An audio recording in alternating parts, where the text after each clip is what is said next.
Welcome to the Imaginative Storm Writing Prompt of the Week session. I'm James Nave.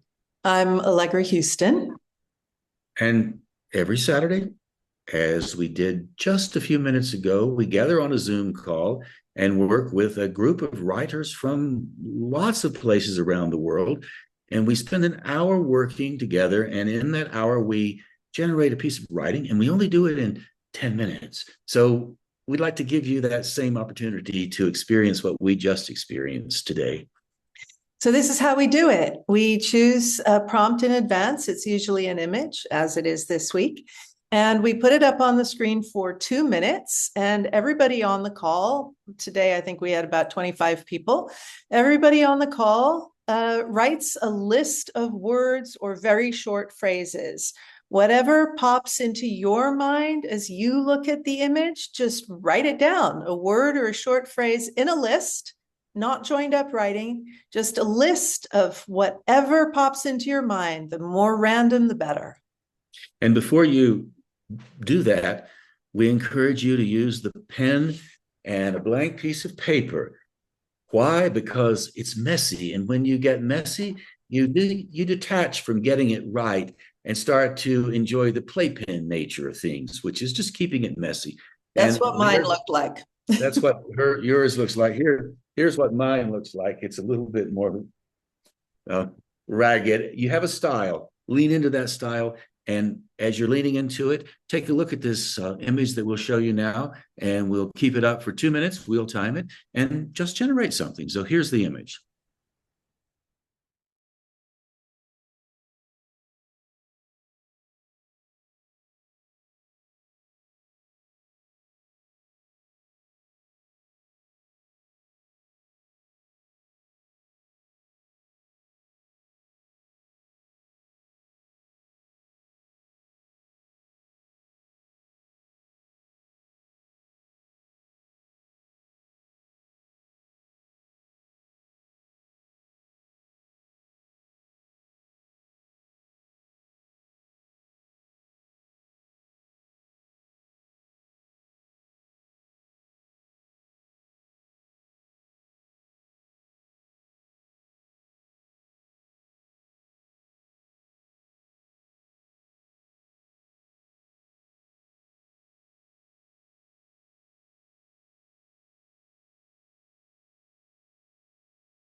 After everybody has generated their own list of words, we go around the Zoom room and ask everyone to give us one word or short phrase for a community list. And the lovely thing about the community list is that it functions as a kind of collective imagination that we can all use, we can all dive into as if it was a sort of little inlet of the large ocean of the collective unconscious. So we have our own little inlet on our call, and we would like to share that with you. So I will read it out now. You might like to write the words down as you hear them, because they do kind of lodge in a different way if they've made their way through your body, in your ear and out your hand. But don't worry if you miss any. We'll put the list up on the screen again during the 10-minute writing time. So here is today's collective imagination. Mine. Tomorrow's eyes. Such a pity. rosy nose, hiding behind a rose, tinted whimsy. Yes, life has thorns. Red hat, sweet, by any other name. Growing up, before I grow old, little wonder. Exquisite youth in the present, imposed images, cashmere. I've got nothing to say. Smells like taut spirit, scratch and sniff. Even then, alone. La rire, c'est amour. Laughing is love. I see you, mud-colored halo, lion, modern floppy-crowned Cro-Magnon. And believe it or not, somebody who didn't give us that phrase actually did use it. So you can use these phrases in any kind of combination you like. And the Colette, the woman who gave us the French phrase, la rire c'est amour, right? That's how you, Yep. that's I got it. Yes. Anyway, she gave a French phrase. So sometimes people come on the call and they write in a language that's not English, and we encourage that. So if you happen to be one of those folks, then hey, use whatever language is at the end of your pen. And so what we'll do now is give you 10 minutes to generate a piece of writing. Allegra, fill out a little bit more on that, would you please? Yes, sir, I will. So you'll find many writing teachers tell you, write fast, don't think, get out of your rational mind, all that kind of stuff. If you want to write slowly, that's fine. Everybody has their own rhythm. If you want to, think about it a little bit before you start writing, that's fine. So the only rule that we have really is let your imagination take the lead. So if you're thinking about what you should write, or what good writers might write, or what good writing might be, that's not going to help you. So we're going to encourage you to not have those kind of thoughts. Get out of your rational mind in that way, but let your rational mind dance with your imaginative mind. It's there. You can't get out of it completely. You can't throw it off like it's a coat, like the coat in that picture. It's there with you. So let it work with your imaginative intelligence. Your imaginative intelligence will make all kinds of strange and unlikely combinations, and your rational mind will always want to make sense of them. So let that happen. And then interesting combinations, interesting metaphors, interesting insights that you didn't know were there may pop up. If they don't pop up today, maybe they'll pop up next week, because this is a practice. It's a practice of expanding your creative freedom to tap into your imaginative intelligence, which so often is the kind of poor relation. But for these 10 minutes, it's the favored child. So see where your imagination takes you. Let it surprise you.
So tick tock, tick tock, tick tock, 10 minutes passed fast. And now you have something that is brand new, never existed before.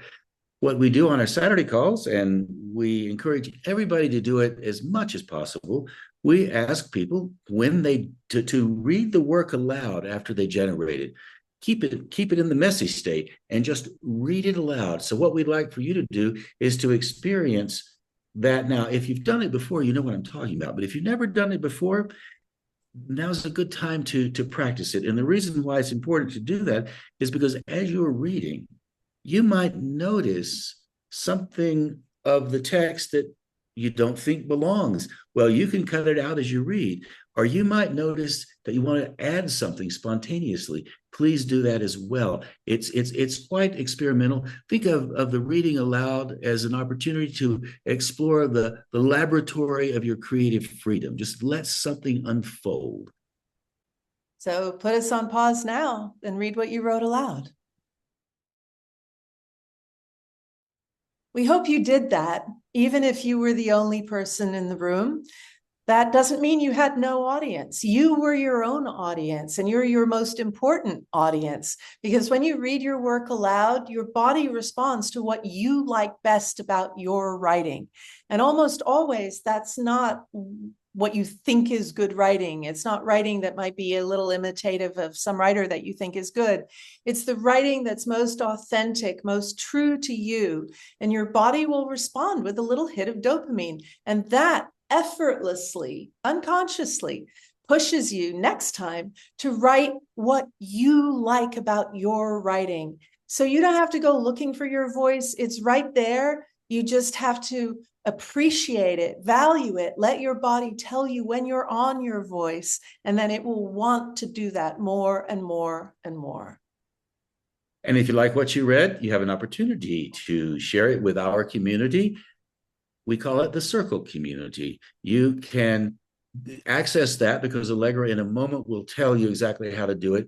The Circle community is where everybody who participates with us on Saturday, they will put their material up on the community, into the community.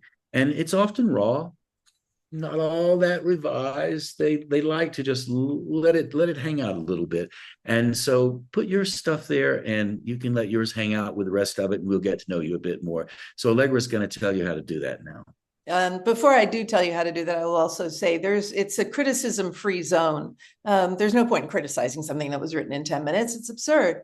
What's interesting about something that was written in 10 minutes is what pops, what has energy, what feels interesting and original and authentic. So that's what people on the Circle, when they comment on your work, that's what they'll be responding to. It's not empty praise. It's not a medal for showing up, but it's genuine appreciation for your strengths as a writer. So here is how you get to the Circle. Go to imaginativestorm.com and click on Community. You will see Imaginative Storm Circle. So you click on that. Share your writing, no criticism, just appreciation. You can click on the image or on the button, and it will take you to the Circle. You will have to sign in. If you haven't been there before, you will have to sign in with a username and a password. It's also free. And then click on Prompt of the Week. And under Prompt of the Week, you will see all of these prompts, almost 5 years worth. So you'll be able to work with any of those if you so choose. But I will click on today's. Here we have it. After I have finished this video via link here, join us on YouTube. You will see the image. You will see the word list.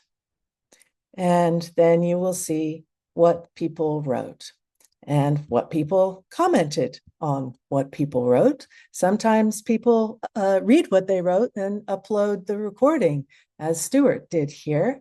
And Regina gave hers a title. Not everybody does. And as you see, it's really very straightforward. You can like and reply to other people. And then if you would like to post what you wrote, you just click here in what are your thoughts, and you write, these are my thoughts, whatever you wrote to the prompt, and click post. And you're done. We appreciate you showing up, being part of what we do. If you'd like to join us in person on a Zoom call, go to imaginativestorm.com, and there you will see the link that will allow you into our experience. It's easy to do. Just click the link and we'll say hello, and we'll welcome you to our community and be glad that you're there. And when you do visit imaginativestorm.com, you will find other resources as well. So if you want to loosen up your creative freedom and start exploring the things that you really have always wanted to do, Imaginative Storm is there for you if writing is something that you are drawn to, as we are. So please come visit us. And I will add that if writing is something you're drawn to, that doesn't necessarily mean you have ambitions to be a, published or New York Times bestselling author. There are many people on our call who write for their own benefit, their own pleasure, and that is just as valid as wanting to write for publication. So we've had people come on the call and introduce themselves by saying, my name is Patty and I'm not a writer. That's fine. You're welcome. And as soon as you write something, you are a writer, as far as we're concerned. So don't feel that there's no barrier to entry here, including, as Nave said earlier, including language. We will give our instructions and suggestions in English, and we will do the community list in English, but we've often had people write in other languages, French and German and Spanish and Kinyarwanda even. So perhaps you're a Kinyarwanda speaker. You might like to join us one Saturday. And the advantage of using the pen, it will accommodate any language that you can write. So use it to your advantage. Thanks so much for tuning in. We'll see you next time. Thank you.